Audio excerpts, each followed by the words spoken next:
imagine finding a bullet just buried in the dirt of your garden. Right, like just a random piece of metal. Exactly. Not a fired, mangled piece of lead, but a pristine, unfired .22 caliber cartridge, a Winchester specifically. And if you look really closely at the base of this tiny brass casing, you'll see a single letter stamped right into the metal.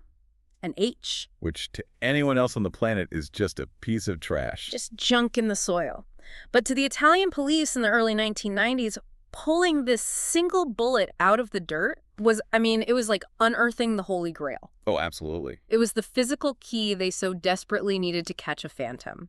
A ghost who had spent the previous 17 years turning the most romantic, picturesque landscape on Earth into an absolute slaughterhouse. It's the ultimate subversion of expectation, isn't it? When you think of the Tuscan countryside, surrounding Florence, you envision rolling hills, sun-drenched olive groves, vineyards. Birthplace of the Renaissance, right. Exactly. We intrinsically associate that geography with art and love. Yeah. So to have that specific terrain weaponized, to have it become the hunting ground for one of the most prolific and sadistic serial killers in European history, it creates this massive cognitive dissonance. It's still difficult to process today. And that jarring contrast is the very core of our mission today. We are taking a deep dive into the terrifying reality of the Monster of Florence, or as he's known there, Il Mostro di Firenze. A case that completely redefined fear in Italy. Yeah. From 1968 to 1985, 16 people were murdered in the rural peripheries surrounding the city. But this wasn't just like a string of violent crimes. It was a localized reign of terror. It fundamentally rewrote the social fabric of an entire region. It dictated where you could go, who you could trust. Yeah, it transformed the dark hills of Tuscany into a landscape of unimaginable dread. And as we'll see, the ripples of that dread destroyed way more than just the immediate victims. Oh, the pursuit of this killer became this multi-generational obsession. It broke the minds of investigators, ruined the lives of innocent scapegoats, and birthed these sprawling, bizarre conspiracy theories. Theories that almost defy belief. They really do. The investigation itself basically became a secondary monster. Right. So to truly unpack this puzzle for you, we have to be methodical. We are going to spend the vast majority of our time today, let's call it a 70-30 split, dissecting the chilling mechanics, the timeline, the forensic signature, and the evolution of the murders themselves. Focusing on the how. Exactly. We have to thoroughly understand how this phantom operated in the dark. Then, and only then, we'll spend that remaining 30% diving into the labyrinth of the investigation, the staggering police blunders and those dark, frankly wild occult theories that rushed in to fill the void of this unsolved reality. Which means we first have to establish the specific target profile the killer chose, because it reveals so much about the intersection of crime and culture at the time. Right, the victimology. Yeah. He exclusively targeted lovers' lanes. And to understand why that is so significant, you really have to place yourself in the sociological reality of Italy in the 1970s and early 80s. It was super conservative, right? Deeply rooted in conservative Catholic traditions. Plus, the economic reality meant that young people routinely lived with their parents well into their 20s, often until the literal day they were married. So multi-generational homes were just the absolute norm. Right, meaning they had absolutely zero privacy. If you were a young couple wanting to be intimate, taking someone back to your bedroom just wasn't an option. Your grandmother is literally in the next room. Exactly.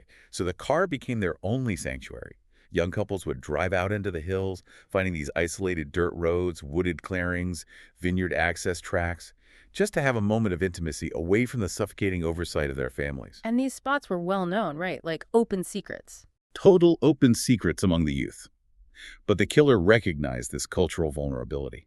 He knew exactly where these couples would be, parked in the pitch black, isolated, distracted, and entirely defenseless. It's just so predatory. Let's examine the absolute genesis of this nightmare. Because to understand how a serial offender evolves, you have to look at their first known strike. The baseline. Right.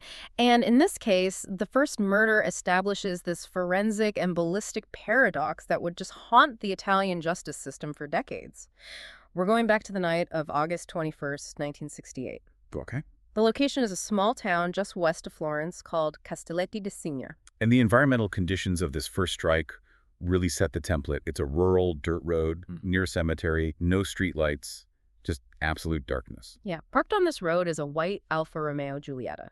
Inside the car are Barbara Locci, a 32-year-old homemaker, and her 29-year-old lover, a masonry worker named Antonio Lobianco. Now, Barbara was originally a Sardinian immigrant, and within her local community, she had acquired a very specific nickname. Right. They called her the Ape Regina, the Queen Bee. Because of her affairs. Yes, due to her numerous and widely known extramarital affairs. And from an investigative standpoint, that immediate detail acts as a blinder. How so? Think about it. When police arrive at a scene involving a married woman known for multiple affairs murdered alongside her lover, the immediate overriding assumption is a crime of passion. Oh, sure, jealousy. The angry husband. Exactly. It frames the entire initial investigation as a localized domestic dispute that ended in tragedy, which totally prevents them from seeing the broader, colder mechanics of the crime itself. And we really need to break down those mechanics because they are chillingly precise. The killer approaches the Alfa Romeo under the cover of darkness. He fires 8 shots at extremely close range. With a very specific weapon. Yeah, a .22 caliber Beretta handgun, specifically identified later as a series 70 or 71. And the ammunition is highly specific too. These are Winchester Series H bullets. The ones with the H stamped on the base. Right. Furthermore, the male victim, Antonio, is targeted and shot first. And the sequence of that violence is a vital behavioral marker. Because it eliminates the threat. Exactly. By neutralizing the male first, the killer eliminates the primary physical threat. The male is generally perceived as the one most likely to fight back, maybe start the car, or give chase. By taking him out immediately, the female victim is left entirely trapped and vulnerable. It is a predatory tactic. It demonstrates cold calculation, not some blind, chaotic rage. I want to dig into the ballistics for a second because that .22 caliber weapon is just so central to this whole story. I mean, people often think of a .22 as a weak gun, right? Like a starter pistol or something you use for target practice. Plinking cans. Right. So why would a serial killer choose this specific weapon? Well, it's actually the perfect tool for this specific type of crime.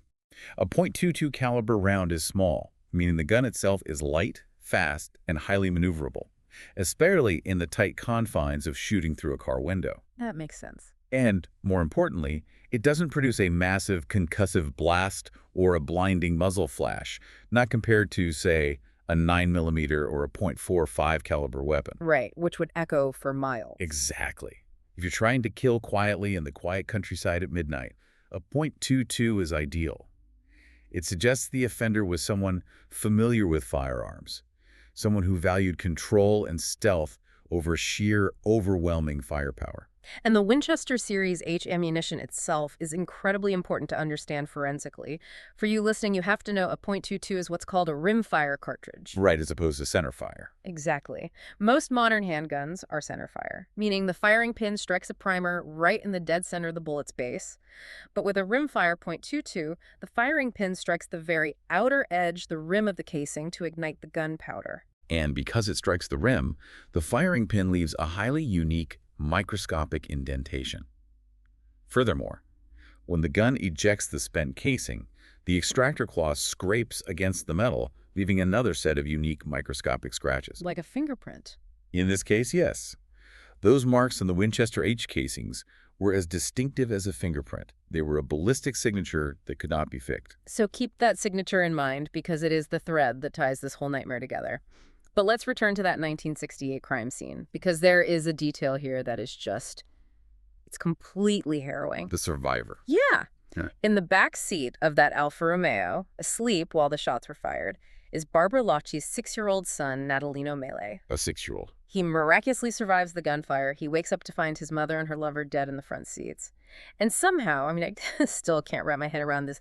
This 6-year-old child gets out of the car and navigates 2 kilometers in the pitch black. Without his shoes on. Without his shoes. Down a rutted dirt road to a farmhouse to get help. He rings the doorbell at 2 in the morning. The psychological weight of that moment is staggering. A deeply traumatized child navigating that distance in an environment that would terrify most adults. It's like something out of a dark fairy tale, but it's real. But how does a 6-year-old actually do that? How does he navigate 2 kilometers of rural Tuscan darkness? That's the big question. Was he guided?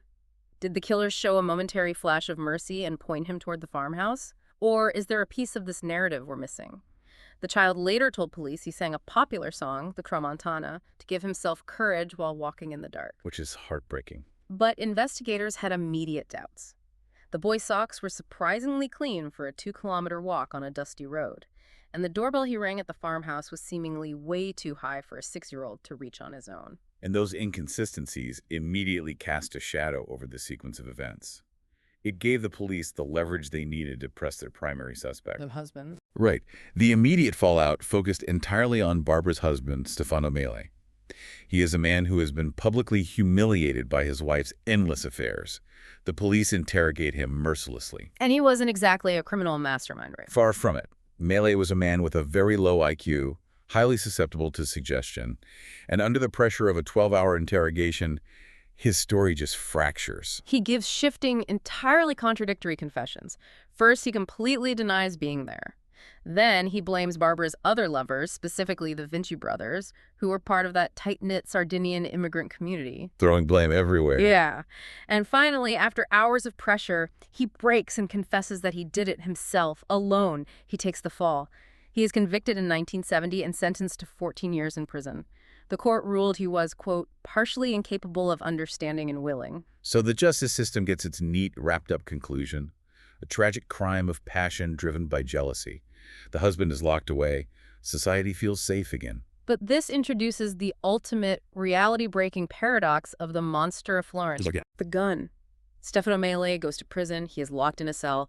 Yet the exact same Beretta .22 handgun, firing the exact same Winchester Series H bullets, with the exact same unique firing pin and extractor marks, will strike again 6 years later. It's wild. The man who supposedly owned the crime is behind bars, but the murder weapon is still roaming the hills. It creates an impossible logistical knot for the police. Either Stefano Mele was entirely innocent and coerced into a false confession, or he had an accomplice who retained possession of the firearm. Right. And the most fascinating aspect of this early timeline is the dormancy period. Following the 1968 murders, the hills of Florence fall quiet for 6 years. Which is a long time. 6 years is a very long time for a serial offender to cool off. It heavily implies that whoever held that gun had a specific reason to lie low. Perhaps they were incarcerated for a different unrelated crime, or perhaps they moved away.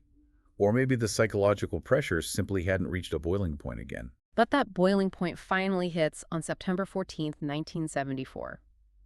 We move to a location called Fontanine di Rabata near Borgo San Lorenzo.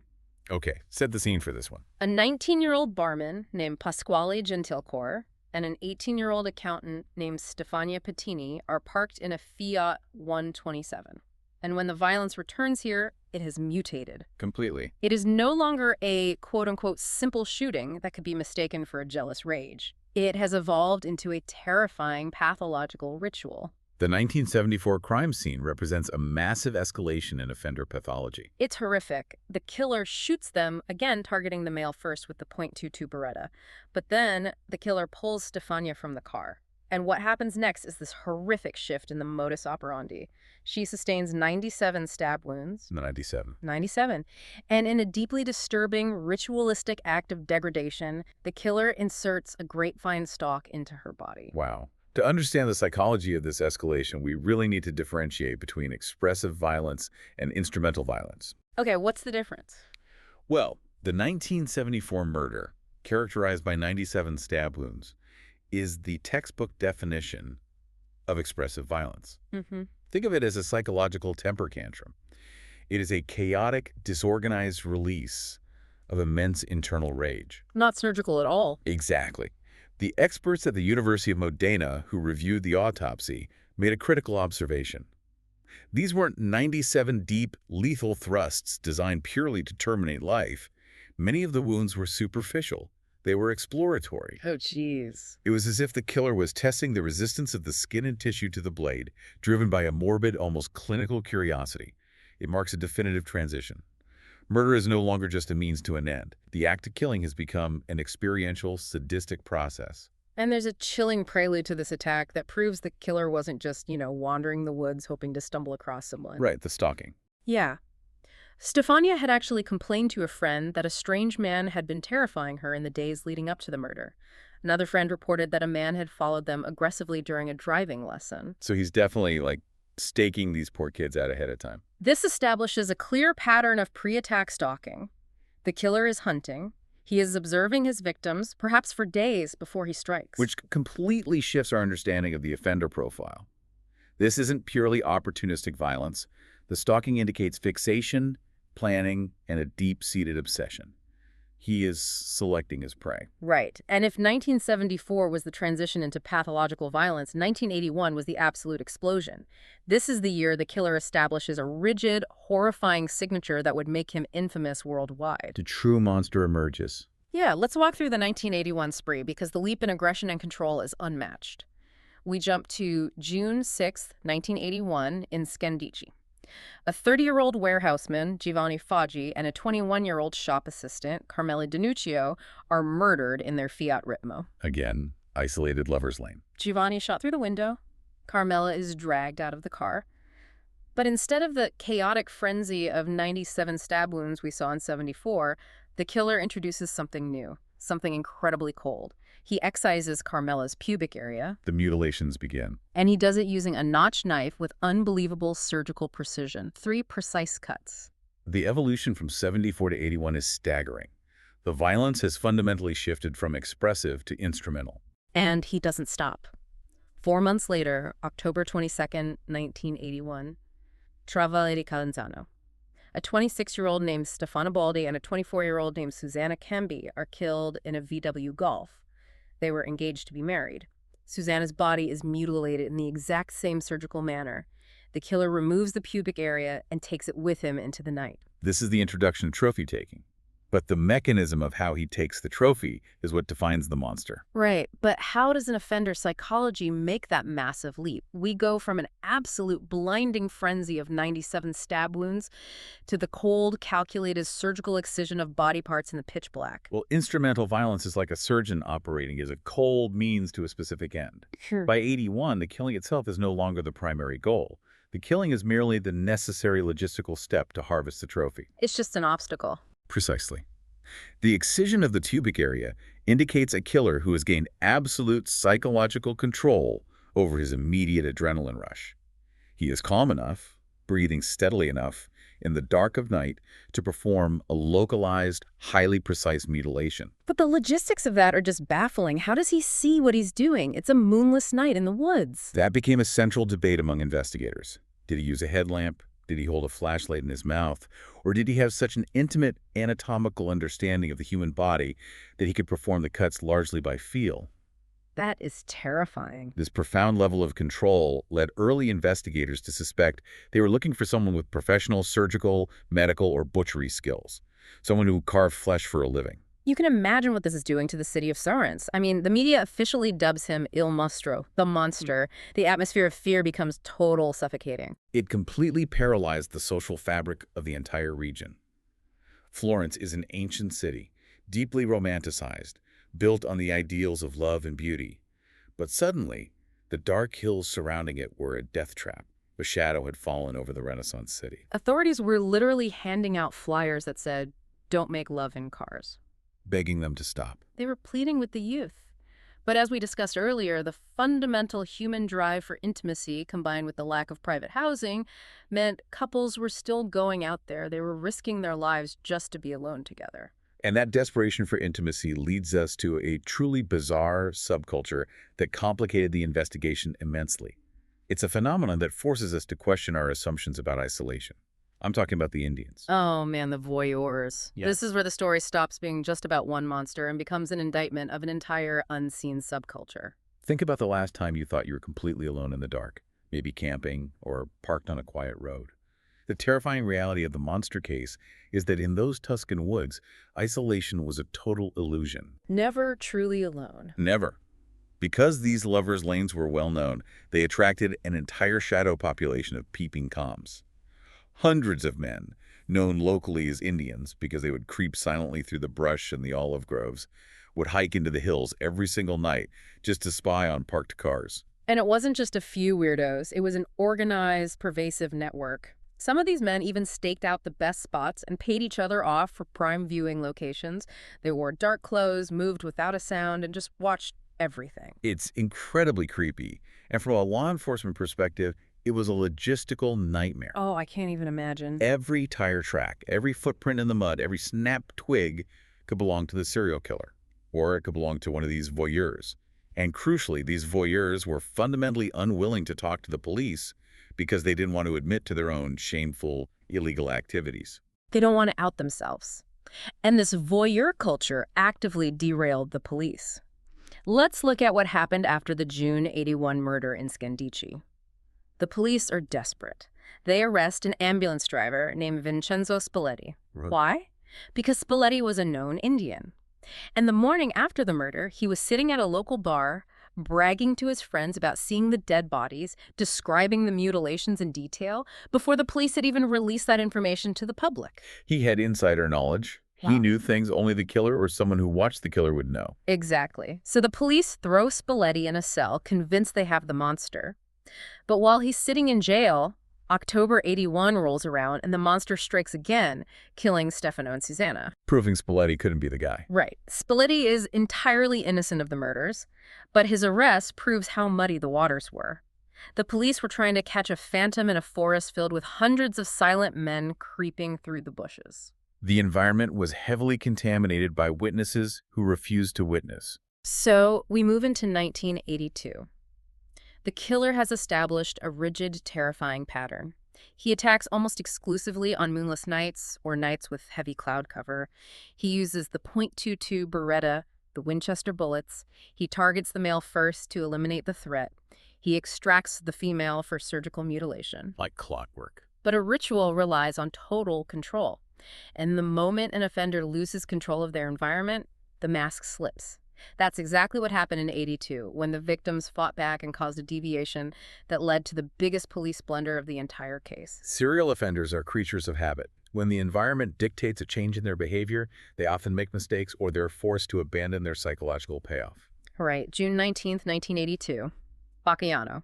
A 22-year-old mechanic named Paolo Minardi and his 19-year-old fiancée Antonella Migliorini are attacked in their Fiat 127. The killer approaches and fires through the window, but this time Paolo survives the initial barrage of gunfire. With unbelievable survival instinct, bleeding heavily, he manages to start the car, throws it into reverse, and hits the gas to escape. He fights back using the only weapon he has, the vehicle. Exactly. He loses control and crashes the car into a drainage ditch on the opposite side of the road. But this changes everything for the killer. Because the car is now exposed, its headlights shining brightly across a slightly busier provincial road rather than a hidden, dead-end dirt track, the killer's timeline is completely shattered. His cover is blown. His perfect dark canvas is illuminated. He runs across the road, fires into the car again, killing Antonella and fatally wounding Paolo. But he cannot risk the time to extract her body. He is exposed. He has to flee. For the first time since '74, there are no mutilations. He was deprived of his ritual. The environment robbed him of his trophy. But here is the tragedy. Paolo was found alive in the car. He was rushed to the hospital, but he died hours later without ever regaining consciousness. Such a shame. The police, however, are absolutely desperate for a break. They decide to play a dangerous game. They deliberately leak false information to the press, planting front-page stories claiming that Paolo had woken up in the hospital, spoken to investigators, and given them a detailed physical description of the killer. It's a classic provocation tactic. They wanted to rattle the cage. They hoped the killer would read the paper, panic, and maybe try to infiltrate the hospital to silence the victim, or make a sudden move to flee the region that would expose him. But it failed miserably. The killer was too smart. He didn't take the bait. The fake news just destroyed the police's credibility with the public. But something else happened shortly after the '82 murders that changed the entire trajectory of the investigation. And it circles all the way back to our paradox from 1968. Right. Up until this point, the police had been viewing the '74, '81, and '82 murders as a discrete, connected series. They thought they were looking for a killer who started in the mid-'70s. Right, they hadn't linked it back. No. But shortly after Paolo and Antonella are killed, a magistrate named Vincenzo Tricomi receives an anonymous letter. The tip essentially says, "You are missing the beginning of the thread. Go look at the 1968 Castelletti di Segnafile." So investigators go down into the dusty archives. They pull up the old Stefano Melli file from 14 years prior, the low IQ husband who confessed to killing his wife and her lover and was still sitting in prison. And what do they find sitting casually in the manila folder? It's almost comical.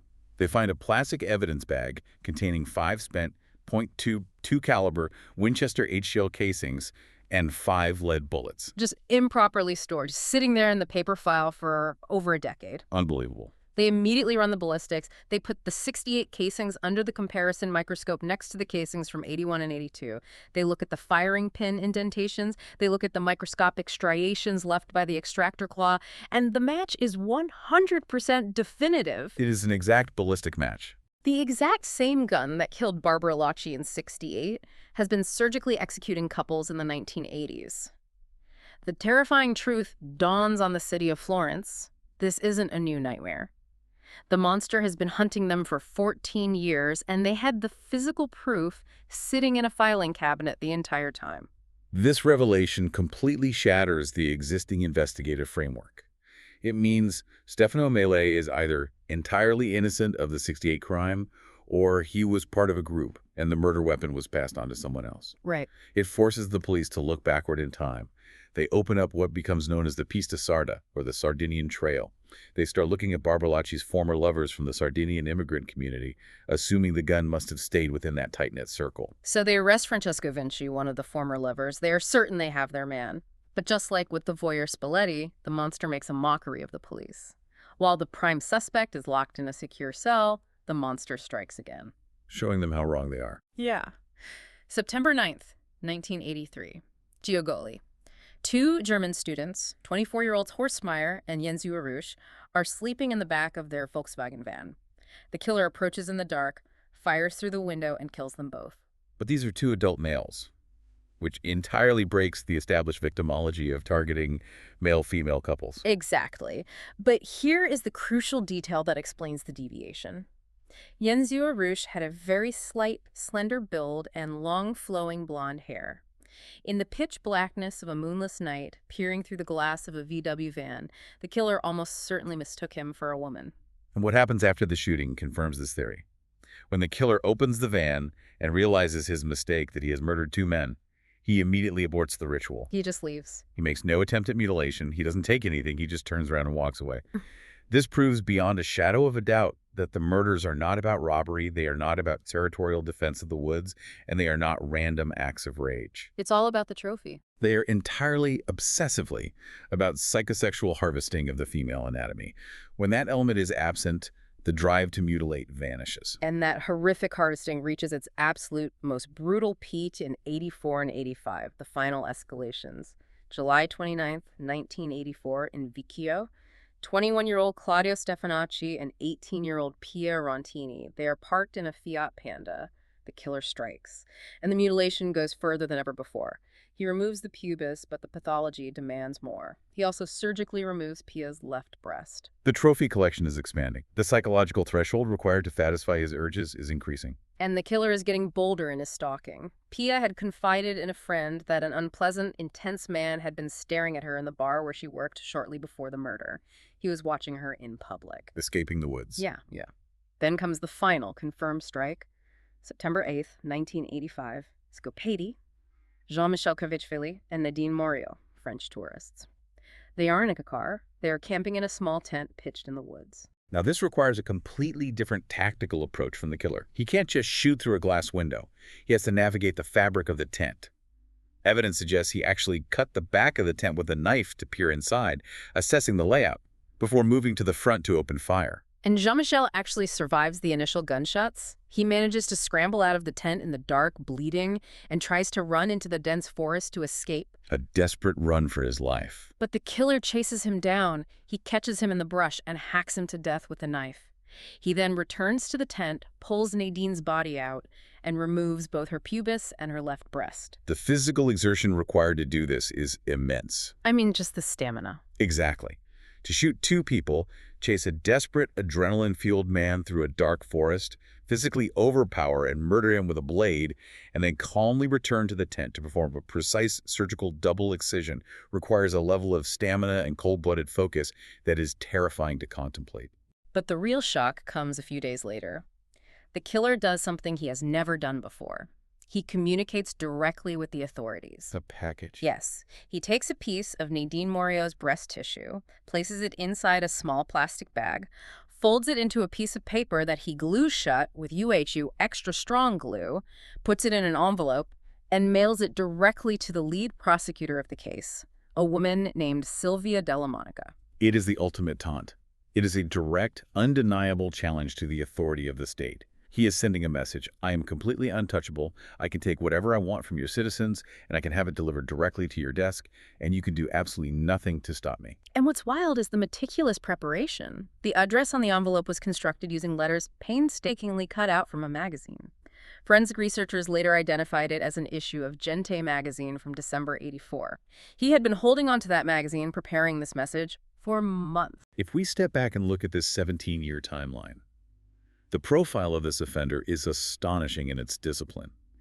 He operated almost exclusively on moonless nights, meaning he had to navigate dense, uneven, heavily wooded terrain in near total darkness without breaking an ankle or getting lost. Which is incredibly hard to do. Right. That demonstrates an incredibly intimate, almost preternatural knowledge of the local geography. Furthermore, his weapon control is unparalleled. Over 17 years and 16 murders, the Beretta never jams. Or, if it does, he clears the malfunction instantly in the dark. He never panics. He never drops the magazine, he never leaves the weapon behind, and despite massive region-wide police cordons and desperate dragnets, he slips away like a ghost every single time. But then, the murders stop. Yeah. After that gruesome package is mailed to the prosecutor in September '85, the .22 Beretta goes completely silent. The monster vanishes into history. And that's where the story gets really strange. Yeah, this is where our story shifts into its final, bizarre phase. Because the police, absolutely desperate for a suspect, facing immense public and political pressure, having failed to catch the phantom in the woods, violently pivot their focus. They move away from the cold forensic mechanics of the crime scenes, and they zero in on a cast of local, rural outcasts. This is a textbook example of institutional desperation. It's like an immune system attacking its own body. Wow, that's a great way to put it. The state was so desperate to cure the disease of this unsolved mystery that it started devouring local outcasts, fabricating narratives, and destroying its own credibility just to manufacture a cure. The investigation becomes less about following the evidence and entirely about finding a narrative that fits a pre-selected suspect.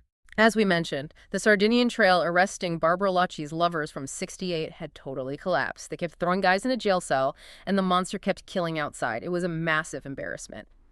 So in the early '90s, a specialized anti-monster squad called the SAM, led by a man named Ruggero Perugini, brings a brand new name to the table, Pietro Pacciani. And Pacciani is a fascinating, terrifying figure, completely independent of the monster case. He was not a good man. No, he was a monster in his own right. Locally, Pacciani was known as Il Vamba the Flame because of his violently irascible temper. He was a rough, uneducated farm laborer from a town called Mercatale, and his background is incredibly dark. At the time the police start looking at him for the monster crimes, he is already sitting in prison, serving a sentence for the horrific domestic abuse and rape of his own 2 daughters. Just a deeply disturbed individual. Yeah, but it's his criminal history from 1951 that acts as the anchor for the police's theory. The 1951 murder provides the psychological template the police needed to build their case. Right. In '51, a 26-year-old Pacciani caught his 16-year-old fiancée in an intimate moment with another man, a traveling rag-and-bone man named Severino Bernini. Pacciani goes into an absolute blind rage. He attacks the man and stabs him 19 times, killing him. A total overkill. And crucially, witnesses noted that during the attack, his fiancée's left breast was exposed. Pacciani later claimed at trial that he had a raptus, a sudden, uncontrollable, violent urge triggered by seeing her bare breast. He served 13 years in prison for that murder. So from an investigative standpoint, look at the profile you have. You have a man with a documented history of extreme violence. He is capable of murder. He is capable of stabbing someone in a frenzied overkill. He has a specific documented violent psychological trigger related to a woman's breast. Which matches the later victims. Exactly. He has severe, proven psychosexual issues demonstrated by the abuse of his daughters. And he lived and worked as a farmer in the exact rural areas where the monster struck. On paper, for a desperate police force, he looks like a highly viable, almost perfect suspect. He looks like the answer to their prayers. But looking perfect on paper and proving it with forensic evidence are two entirely different things. The police tear Pacciani's life apart. They search his house and his garden exhaustively. They dig up the dirt, they comb through everything. And finally, miraculously, in the spring of '92, they find it. A single, unfired .22 caliber Winchester Series H bullet buried in the soil of his garden. The golden ticket, the physical link to the '68 baseline. Exactly. The trial in '94 becomes an absolute media circus. Pacciani screams in court that he is being framed, that the bullet was planted. He points out quite logically that the police had searched his garden multiple times before without finding anything, and suddenly, magically, this pristine bullet appears. Which is incredibly suspicious. Right. The forensic experts also noted artifacts on the bullet. For you listening, an artifact in this context means a tool mark or scratch that was made manually, perhaps by someone rubbing it against an extractor claw by hand to create a fake ballistic match rather than a mark made by the mechanical firing of a gun. A massive red flag. Despite this, Pacciani is convicted and given 14 life sentences. But the story doesn't end there, because the state decides Pacciani wasn't alone. Enter the accomplices Mario Vanni and Giancarlo Lordi.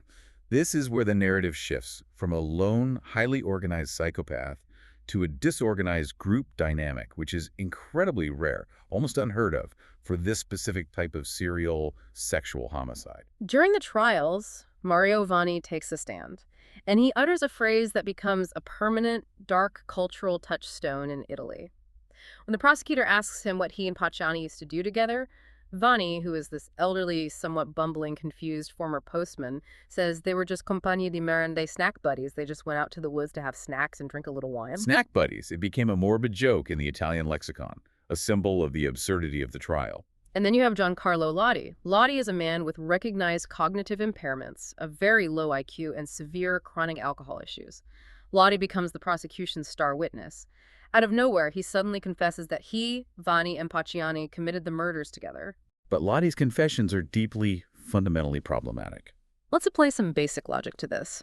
We have a highly precise, stealthy serial killer who evaded the entire Italian police force for 17 years. A killer who operated in pitch blackness, never jammed his weapon, executed surgical mutilations, ghosted massive dragnets, and taunted the state. Are we really supposed to believe that a group of bumbling, aging, rural farmers, the snack buddies with severe alcohol issues and cognitive deficits, pulled off these phantom-like surgical strikes? It strains credulity to the absolute breaking point. Let's dissect the judicial mess that followed. Pacciani was convicted in '94, but then on appeal in '96, the prosecutor himself did something almost unprecedented. He asked for Pacciani's acquittal, citing atrocious police work, planted evidence, and a complete lack of logical cohesion. Wow. The appeals court agreed, and Pacciani was freed. The Supreme Court later annulled that acquittal in order to retrial, but Pacciani died of a heart attack in '98 before it could happen. So, legally, the alleged mastermind of the Monster of Florence murders died an innocent man. But the state still went after the snack buddies, even though the leader was dead. Yes.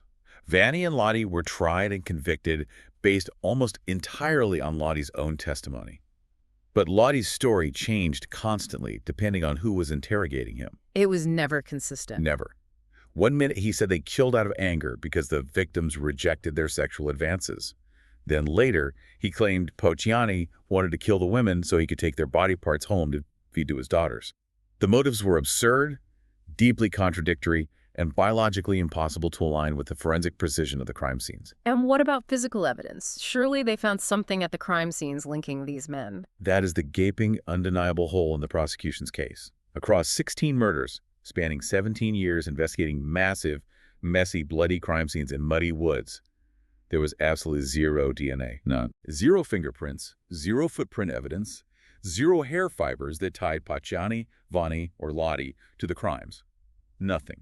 The only physical evidence ever produced was that single, highly suspicious bullet found in Pacciani's garden, which many forensic experts believe was planted. It just sounds like the classic scapegoat scenario. It has every single hallmark of it. You have a justice system and a police force under unimaginable public and political pressure to close the most infamous case in Italian history. Pacciani was a terrible human being. He was a convicted murderer and a rapist. An easy target. Precisely. From a societal standpoint, it is psychologically much easier to pin these horrific, world-shattering crimes on a known monster, a dirty outcast, than to accept the terrifying alternative that a sophisticated, brilliant, invisible killer outsmarted the entire apparatus of the state and simply vanished. The snack buddies were convenient. They were a narrative band-aid over a gaping wound. But the glaring inconsistencies with the snack buddies theory left a massive vacuum of logic. If Pacciani and these aging, drunk farmers were just bumbling around the woods, why did they take the body parts? What did they do with them? They didn't have the surgical skill to remove them, so who did? And into that vacuum of logic poured some of the most bizarre, far-reaching conspiracy theories in modern criminal history. Because when the established facts of a trauma don't make sense, human beings will inevitably invent narratives to fill the void. And the narrative they invent is wild. We enter the 2000s, and investigators like Mikhail Jatari and a prosecutor named Giuliano Mignini, who you might actually recognize later from the Amanda Knox case, they take the investigation on a massive left-hand turn into the esoteric. They hypothesize what they call the superior level. The theory of the mandanti, or the instigators, the puppet masters. Yeah, right. They decide that Pacciani, Vanni, and Lottie couldn't have planned this alone. They were merely low-level hitmen, grunts. They claim these poor farmers were hired by a wealthy, elite, secret sect of doctors, lawyers, and aristocrats to harvest female body parts. Why? To use the flesh as blasphemous wafers in satanic black masses. They called it the Black Rose Cult. It is the ultimate satanic panic narrative, practically copy-pasted from the American hysteria of the 1980s and transplanted into the Tuscan hells. To back this wild theory up, they point to a man named Dr. Francesco Narducci. He was a wealthy, prominent physician and gastroenterologist from Perugia. In October '85, exactly 1 month after the monster's final brutal murder at Scopetti, Dr. Narducci vanishes on Lake Trasimeno. His body is found floating near a dock a few days later. And that sparks the rumors. Oh, yeah. Initially, it was ruled a tragic drowning, but rumors immediately swirled that Narducci was the secret mastermind, the elite doctor who performed the surgical excisions and commissioned the murders, and that the cult silenced him because the police were getting too close. It reads like a pulp thriller. And prosecutor Mignini takes it incredibly seriously. In the early 2000s, Mignini actually has Narducci's body exhumed from the family crypt. He claims new autopsies show Narducci was strangled, not drowned, proving a massive cover-up involving the local police, the Freemasons, and the medical establishment. He even said they used body doubles, right? He even claims body doubles were used in the original casket to fool the family. And this investigation into the superior level becomes an absolute juggernaut, crushing anyone in its path who dares to question it. Which brings us to the incredible story of the American thriller writer Douglas Preston and the Italian journalist Mario Spezzi. This is the moment where the investigation turns entirely in on itself and becomes a weapon against the truth. Yeah, Douglas Preston, a famous American author, moves to Florence to write a novel. He discovers he's living near one of the old murder sites. He teams up with Mario Spezzi, a legendary Italian journalist who actually coined the term Monster of Florence back in the 80s. Spezzi knew everything about this case. Spezzi has covered the case for decades. He knows more about the evidence than the police do. Preston and Spezzi start investigating together, writing a book. They point out the massive flaws in the police's logic. They publicly suggest the snack buddies and the satanic cult theories are total nonsense. And they point the finger at a much more plausible suspect, the son of one of the original Sardinian suspects from '68. They applied basic, rigorous journalistic scrutiny to a deeply flawed, highly defensive institutional narrative. And the authorities retaliate with devastating force. Jatari and Mignini target Preston and Spezzi. They accuse the writers of obstructing justice and planting evidence. Preston is hauled in for interrogation, has his phone tapped, is threatened with severe prison time, and is essentially exiled from Italy under threat of immediate arrest if he returns. Unbelievable. But Spezzi gets it infinitely worse. Mario Spezzi, the journalist who spent his life trying to find the truth, is thrown into Capen prison. The charge. They accuse the journalist of actually being the monster of Florence himself. It is breathtaking institutional overreach. It's mind-boggling. How does a hunt for a serial killer devolve into arresting the very journalist writing about it and chasing imaginary medieval satanic cults across the countryside? Well, this raises a critical question about institutional paranoia. When authorities, particularly those in high-profile, high-pressure, politically sensitive roles, cannot solve a crime that has terrorized the nation, the cognitive dissonance becomes unbearable. They can't admit they lost. Exactly. They simply cannot admit defeat to a single, smarter individual. So they construct a narrative that matches the massive scale of their failure. Admitting that a lone, invisible psychopath with a .22 pistol outsmarted the entire Italian state is a profound policing failure. But fighting a cult. But battling a massive, entrenched, elite, untouchable satanic cult, well, that's an adversary worthy of their heroic struggles. The esoteric theories, the Black Rose cult, while deeply fascinating to read about, lacked any solid, verifiable judicial proof. No superior level was ever proven in court. But the relentless pursuit of these theories served to further muddy the waters, wasting years of investigative resources and ruining countless innocent lives like Spedsi's in the process. And the desperation to solve it doesn't stop with the cult theories. Because the monster case is like a magnet for wild, grasping speculation. Even recently, there's been a massive media push trying to link the monster of Florence to the Zodiac killer in America. The Joe Bevilacqua theory. Right. Joe Bevilacqua was an American CID investigator who retired to Florence and happened to run the American Cemetery, which was located very close to the 85 crime scene. An Italian journalist named Francesco Amiconi claimed Bevilacqua confessed to him off the record, claiming he was both the Zodiac and the monster. It's a huge stretch. The theory suggests that Bevilacqua, as a military investigator, had access to the Italian evidence rooms and physically swapped the bullets in the '68 Stefano Mele file to throw police off his trail. Bevilacqua completely denied it, sued for defamation, and Italian courts actually convicted the journalist of defamation in 2024. But it just shows how desperate people are to force an answer. It really highlights our deep-seated psychological need for resolution. We want the monster to be a famous American serial killer, or an elite satanic mastermind, or a brutal, ugly farm laborer like Pacciani, because the alternative is simply too terrifying to accept. He was just a guy. The alternative is that a brilliant, sadistic phantom lived among the people of Florence, bought his groceries next to them, committed unspeakable atrocities in the dark, and simply got away with it. Which brings us to the present day, the unsolved reality.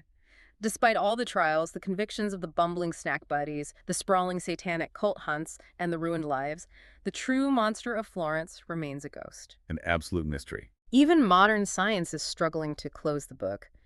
In 2025, advanced DNA testing on exhumed remains revealed that Natalino Mele, the 6-year-old boy who survived in the back seat in '68, wasn't actually Stefano Mele's biological son, but the son of one of the Vinci brothers. Which adds fascinating context to the jealousies and domestic disputes of '68, but it does absolutely nothing to solve the murders of the 1980s. Exactly. Because the undeniable, inescapable truth remains across thousands of searches, wiretaps, interrogations, and decades of theory, the signature weapon, the .22 caliber Beretta Series 70 with the unique firing pin, was never found. Never. Not a single piece of forensic evidence placed the convicted man inside those cars.